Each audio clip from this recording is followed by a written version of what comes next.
"Nurse, who is this man?" whispered through the hospital corridors. No one knew this elderly patient had saved a nation 40 years ago. Welcome to Secret Stories. Before we continue this incredible story of hidden heroism, forgotten honor, and a discovery that shocked an entire country, tell me in the comments from which city in the world are you watching this video today? And if you believe stories like this deserve to be heard, hit that subscribe button and help us share these powerful narratives. We're growing every day, and I sincerely thank you for being part of our community. The silence from apartment 3B was what finally worried Mrs. Henderson. For 3 days, she hadn't heard a sound from her neighbor Robert. Every morning, she would see him on his balcony drinking coffee from the same chipped blue mug, reading yesterday's newspaper because he couldn't afford today's. But this morning, like the two before it, the balcony was empty. Mrs. Henderson knocked on his door. No answer. She called his name through the thin walls. Nothing. By the third day, her concern turned to genuine fear. Robert never went anywhere. He had no family that visited, no friends that called. In the 2 years since he'd moved into the modest apartment complex, he'd kept to himself, polite but distant, always paying his rent in cash, always alone.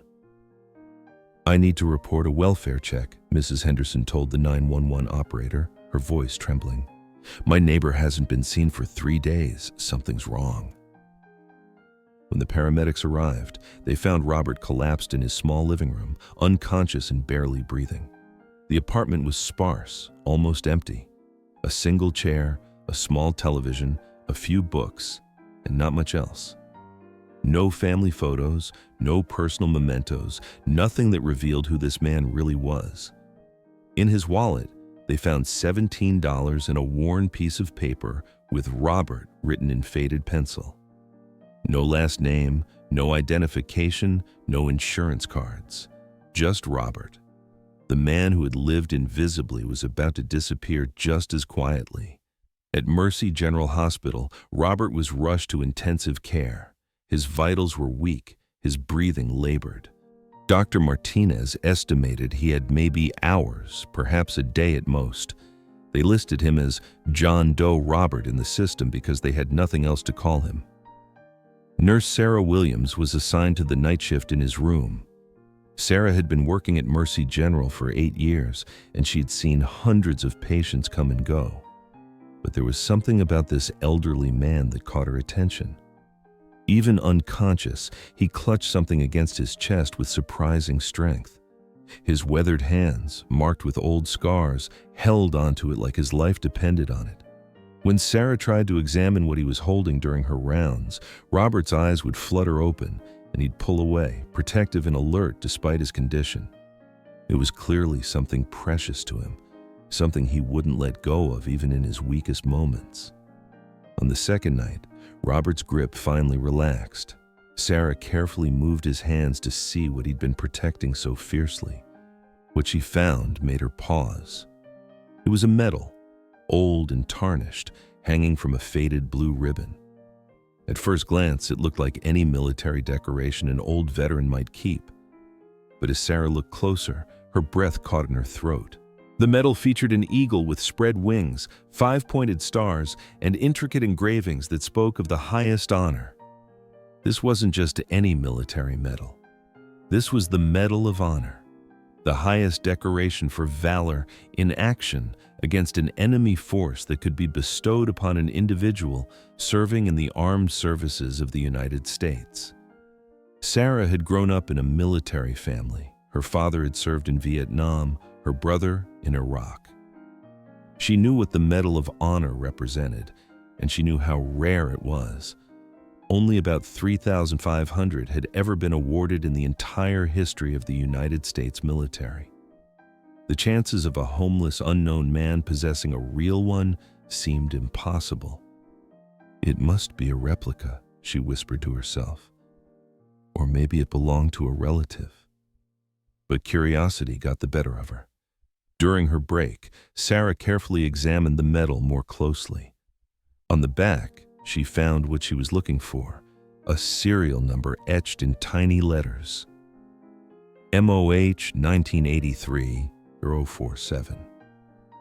With trembling fingers, Sarah typed the serial number into her phone's search engine.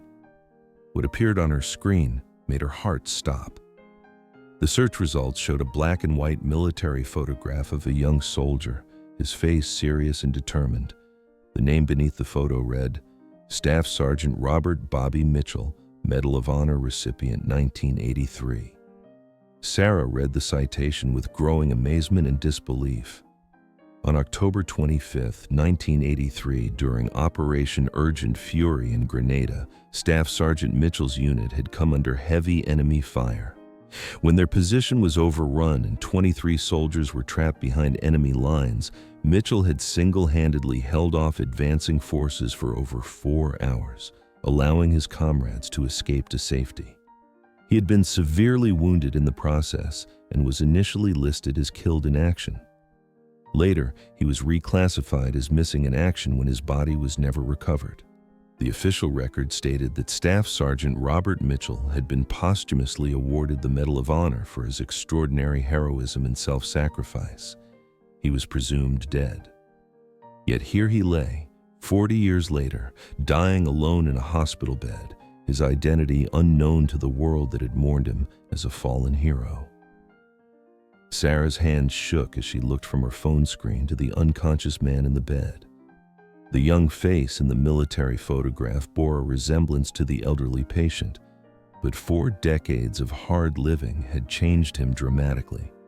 The strong jaw was the same, and there was something about the eyes, even closed, that matched the determined gaze of the young soldier. She immediately called her supervisor, then the hospital administrator. Within an hour, the room was filled with people. Dr. Martinez confirmed that the patient's approximate age matched the military records. A call was placed to the Department of Veterans Affairs, and by morning, a military liaison officer was on his way to the hospital. As dawn broke, Robert's condition deteriorated rapidly. His breathing became more labored, and his vital signs indicated that his time was running short. Sarah stayed by his side, holding his hand, whispering words of comfort to a man she now believed was a genuine American hero. "You're not alone," she told him softly. "We know who you are now. We know what you did." For a brief moment, Robert's eyes opened and focused on her face. They were clear and aware, perhaps for the first time since he'd arrived. He squeezed her hand with surprising strength, and Sarah could swear she saw a tiny smile cross his lips before his eyes closed again. Word of the discovery spread rapidly through the hospital. Nurses and doctors who weren't even assigned to Robert's case found reasons to walk by his room. A quiet reverence filled the ICU as the staff realized they were caring for a man who had once been willing to die for his brothers in arms. The military liaison officer arrived just as Robert took his final breath. Lieutenant Colonel James Harrison had served for 25 years and had met many Medal of Honor recipients, but he had never expected to encounter one who had been presumed dead for 4 decades. How did he survive? Harrison wondered aloud. How did he live all these years without anyone knowing? The investigation that followed painted a picture of a man who had chosen invisibility over glory. Military records showed that Robert had indeed survived his wounds in Grenada, but had suffered severe head trauma that left him with partial amnesia and PTSD, so severe that he couldn't bear to return to his former life. He had quietly slipped away from a military hospital, assumed a new identity, and spent the next 40 years living on the margins of society. He had worked odd jobs, always paying cash, never staying in one place too long. He lived in cheap motels, homeless shelters, and eventually the small apartment where Mrs. Henderson had found him. The only constant in his life was the medal he carried, the one reminder of who he had once been and what he had done. The story broke nationally within days. Robert Mitchell's sacrifice, his survival, and his decades of anonymous suffering captured the hearts of millions. The soldiers he had saved in 1983, now in their 60s with families of their own, came to pay their respects.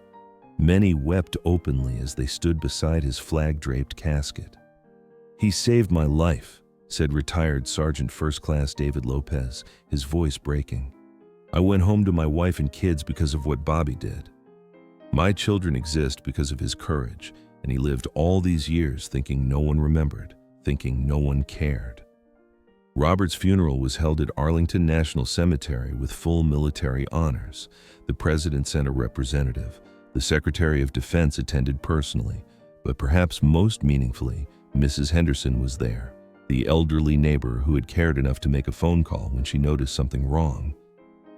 "He was a good neighbor," she said through her tears. "Quiet, polite, always said hello. I just wish I had known. I wish I had talked to him more." Mercy General Hospital dedicated a new wing in Robert's honor, called the Mitchell Heroes Recovery Center, specifically designed to help veterans struggling with PTSD and homelessness. Sarah Williams, the nurse who had discovered his identity, became the program's first director. "Every day, heroes walk among us," Sarah said at the dedication ceremony. "They don't wear capes or seek recognition. Sometimes they're the quiet neighbor who pays his rent in cash and keeps to himself. Sometimes they're suffering in silence, carrying burdens we can't imagine. We have a responsibility to notice, to care, to remember that everyone has a story worth telling." In Robert's small apartment, investigators found only one personal item of significance: a worn journal where he had written letters he never sent to the families of the soldiers he had saved. Page after page of apologies for surviving when others hadn't, expressions of hope that his sacrifice had meant something, and simple wishes that the men he'd protected had lived good lives. The last entry, written just days before his collapse, read, "I hope I did enough. I hope they made it home safe. I hope their children know their fathers were heroes too." Because sometimes the greatest heroes are the ones who save others and then fade into the shadows, carrying their honors not as badges of pride but as sacred trusts. And sometimes it takes one person caring enough to notice when something seems wrong to bring those hidden stories into the light where they belong. If this story moved you, subscribe to our channel, hit that like button, and tell us in the comments. Have you ever met someone whose true story you wish you had known? Share this video because everyone deserves to remember that real heroes walk among us every single day.